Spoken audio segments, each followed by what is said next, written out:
Well, it has been a landmark week for victims of clergy abuse around Australia, with the announcement of a royal commission into these crimes.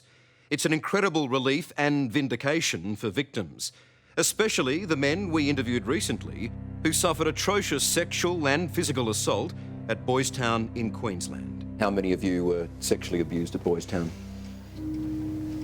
These men were barely teenagers when they were placed in the Home for Disadvantaged Boys at Beaudesert, run by the Catholic De La Salle brothers.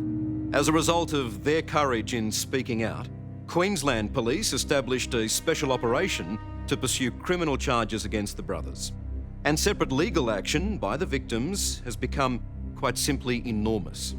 Lawyer and former detective Jason Parkinson is representing them. It is clearly now, without doubt, Australia's largest child sexual abuse case. The numbers of men coming forward are in three figures, and we're just still working through it. But the atrocities that I've heard firsthand are deplorable. This groundbreaking case and the Queensland police action will run parallel to the National Royal Commission. This is an inquiry into organised crime.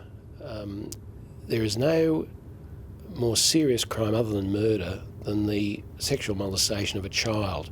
If that's not worthy of a Royal Commission, I don't know what is. Should the De La Salle Order be worried about this Royal Commission? I think there's a large number of De La Salle brothers who are having sleepless nights, just like their victims. You've interviewed dozens of them now. How are these men? They're shattered, and they're very brave men to come forward, and I'm just glad that they're going to get some help. Since we last spoke, what more have you learned about the atrocities at Boystown? I have heard of 14-year-old boys being hit on the testicles with electric cattle prods. I just can't imagine things much worse than that. Mal Burrows knows their pain. He was brutalised by one Catholic brother in particular at Boystown when he was just 12 years old. I was raped. How many times do you think that you were raped? To be honest, I don't know.